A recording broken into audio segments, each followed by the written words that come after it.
नमस्कार दोस्तों, स्वागत है आपका वनडे एग्जाम सेंटर में।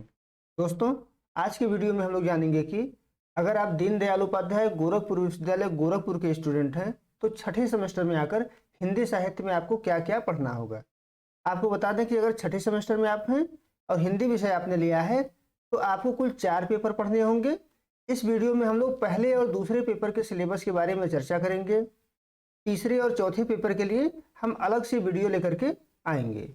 जो आपका पहला पेपर है उसका नाम है भाषा विज्ञान, हिंदी भाषा तथा देवनागरी लिपि प्रथम, और जो आपका दूसरा पेपर होगा उसका नाम है भाषा विज्ञान, हिंदी भाषा तथा देवनागरी लिपि द्वितीय। सर्वप्रथम हम लोग पहले पेपर के बारे में चर्चा करेंगे और जानेंगे कि इसमें क्या क्या पढ़ना है। कुल 5 यूनिट आपको पहले पेपर में पढ़ने हैं। एक एक करके जान लेते हैं कि किस यूनिट में क्या आपको पढ़ना होगा। जो आपका पहला यूनिट है इसमें आपको भाषा एवं भाषा विज्ञान का सामान्य परिचय जानना है और इसमें भाषा किसे कहते हैं यह जानना है। भाषा की परिभाषा के बारे में जानना है कि कौन सा विद्वान भाषा को किस रूप में परिभाषित करता है, उसकी परिभाषा क्या है और उसके परिभाषा की विशेषता कौन कौन सी है इसके बारे में जानना है। भाषा के स्वरूप के बारे में आपको जानना है, भाषा का स्वरूप किस प्रकार का होता है उसके बारे में पढ़ लेना है।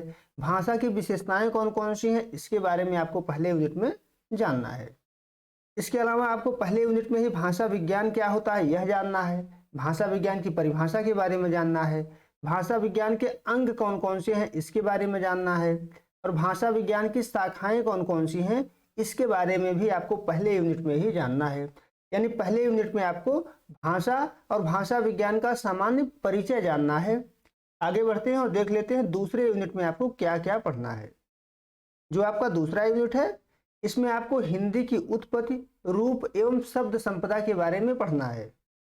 जो आपका पहला टॉपिक है इसमें वह है हिंदी शब्द की उत्पत्ति, यानी हिंदी शब्द किस रूप से उत्पन्न हुआ था, उसका अर्थ क्या था और किस रूप में उसके अर्थ में परिवर्तन हुआ है इसके बारे में आपको पढ़ना है।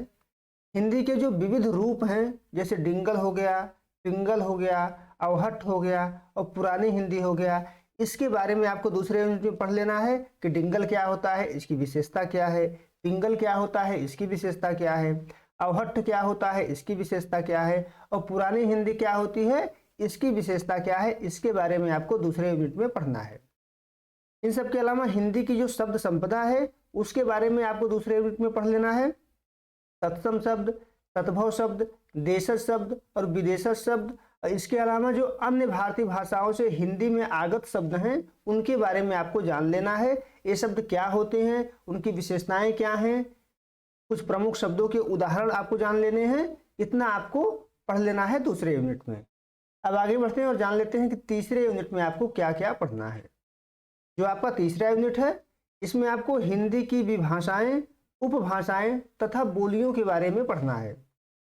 सबसे पहले आपको जो हिंदी की विभाषा है उसके बारे में जानना है और विभाषाएं में आपको हिंदी, हिंदवी, दक्षिणी हिंदी, रिख्ता रिख्ती, उर्दू और हिंदुस्तानी के बारे में जान लेना है। ये क्या हैं, कहाँ बोली जाती हैं, हिंदी से किस रूप में थोड़ा बहुत अलग हैं, इनकी विशेषताएं कौन कौन सी हैं, इसमें किस प्रकार के साहित्य की रचना हुई है, इसके बारे में आपको यहाँ पर जानना होगा। इसके अलावा जो हिंदी की 5 उपभाषाएं हैं इन 5 उपभाषाओं के बारे में जानना होगा।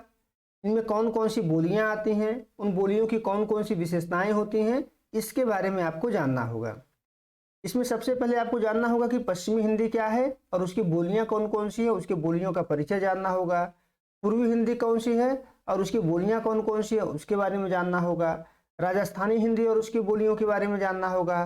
पहाड़ी हिंदी और उसकी बोलियों के बारे में जानना है और बिहारी हिंदी और उसकी बोलियों के बारे में जानना है। जो हिंदी की 5 उपभाषाएं हैं इन 5 उपभाषाओं के जो बोलियां हैं उनकी प्रवृत्तियों के बारे में जानना होगा, उनके क्षेत्र के बारे में जानना होगा और किस प्रकार के साहित्य की रचना उसमें हो रही है इसके बारे में तीसरे यूनिट में आपको जानना होगा। अब आगे बढ़ते हैं और देखते हैं कि चौथे यूनिट में आपको क्या पढ़ना है। जो आपका चौथा यूनिट है इसमें आपको ध्वनि विज्ञान एवं अर्थ विज्ञान के बारे में पढ़ना है। इसमें जो पहला टॉपिक है वह ध्वनि विज्ञान के पक्ष, ध्वनि विज्ञान के जो विभिन्न पक्ष हैं जैसे ध्वनि का उत्पादन हो गया, ध्वनि का संवहन हो गया, ध्वनि का ग्रहण हो गया और ध्वनि के जो उच्चारण अवयव हैं इन सब के बारे में जानना होगा। एक एक करके विस्तार से इसके बारे में आपको पढ़ना होगा।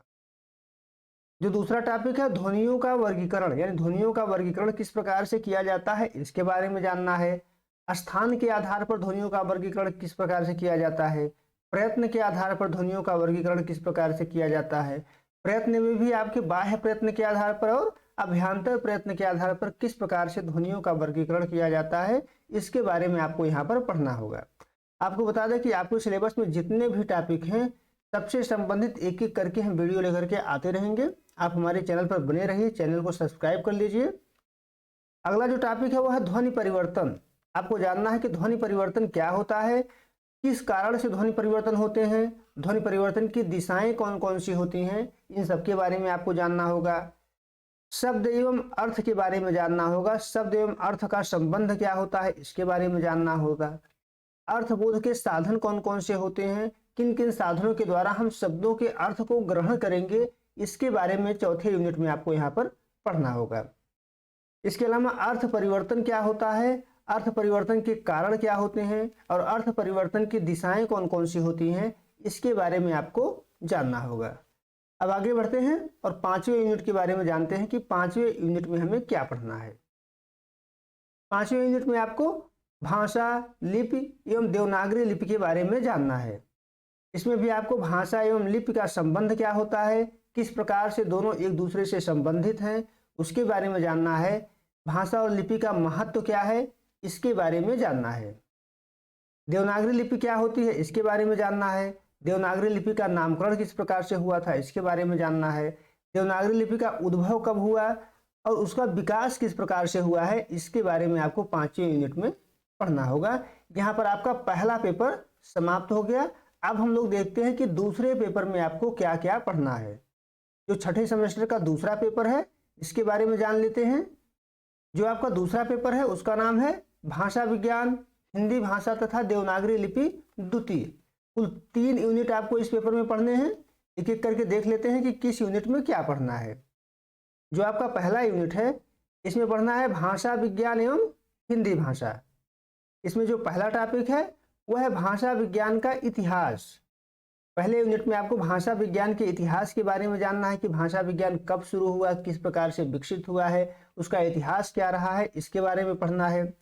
भाषा विज्ञान एवं अन्य ज्ञानानुशासनों का अंतः संबंध, यानी भाषा विज्ञान और जो अन्य ज्ञानानुशासन है, ज्ञान के अनुशासनिक विषय हैं, उसके बारे में संबंधों के बारे में पढ़ना है। जैसे भाषा विज्ञान का इतिहास से क्या संबंध है, भाषा विज्ञान का व्याकरण से क्या संबंध है, इन सब के बारे में एक एक करके आपको पढ़ना होगा।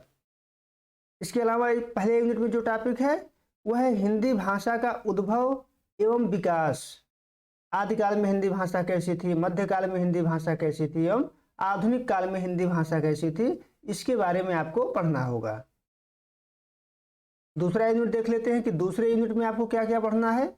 जो आपका दूसरा यूनिट है इसमें हिंदी की संवैधानिक स्थिति एवं देवनागरी लिपि के बारे में पढ़ना है। इसमें जो पहला टॉपिक है वह राजभाषा आयोग एवं राजभाषा अधिनियम। राजभाषा आयोग क्या है, कब गठित हुआ, कौन कौन सी इसकी विशेषताएं हैं। राजभाषा अधिनियम क्या है, कब आया था और इस अधिनियम की कौन कौन सी विशेषताएं हैं, इसके बारे में जानना है। इसके अलावा हिंदी राजभाषा के रूप में, राष्ट्रभाषा के रूप में और संपर्क भाषा के रूप में किस प्रकार से है, उसके बारे में जानना है। राजभाषा क्या होता है, इसकी विशेषताएं कौन कौन सी हैं। राष्ट्रभाषा क्या होता है, इसकी विशेषता क्या होती है। संपर्क भाषा क्या होता है, इसकी विशेषता क्या होती है, इसके बारे में आपको एक एक करके विस्तार से पढ़ना होगा। इसके अलावा देवनागरी लिपि के बारे में जानना है। देवनागरी लिपि एक वैज्ञानिक लिपि है, इसके बारे में जानना है, उसकी वैज्ञानिकता क्या है। देवनागरी लिपि में कौन कौन सी समस्याएं हैं, उन समस्याओं के बारे में पढ़ना है और इन समस्याओं के सुधार के लिए कौन कौन से प्रयत्न किए गए हैं, इसके बारे में आपको यहाँ पर पढ़ना है। आगे बढ़ते हैं, तीसरा यूनिट देखते हैं। जो आपका तीसरा यूनिट है इसमें आपको क्षेत्रीय बोली भोजपुरी को पढ़ना है। भोजपुरी की ध्वनियों के बारे में जानना है कि भोजपुरी में कौन कौन सी ध्वनियाँ प्रयोग में लाई जाती हैं और कौन सी ध्वनियाँ प्रयोग में नहीं लाई जाती हैं, इसके बारे में जानना है। भोजपुरी की रूप रचना के बारे में जानना है कि भोजपुरी की रूप किस प्रकार से होती है, उसके रूप रचना की विशेषताएं कौन कौन सी हैं, इसके बारे में जानना है। भोजपुरी के जो विभिन्न रूप हैं इसके बारे में आपको तीसरे यूनिट में पढ़ना है। उम्मीद है दोस्तों आपको ये वीडियो पसंद आया होगा। आप हमारे चैनल को सब्सक्राइब करिए, वीडियो को लाइक करिए, शेयर करिए। बहुत बहुत धन्यवाद।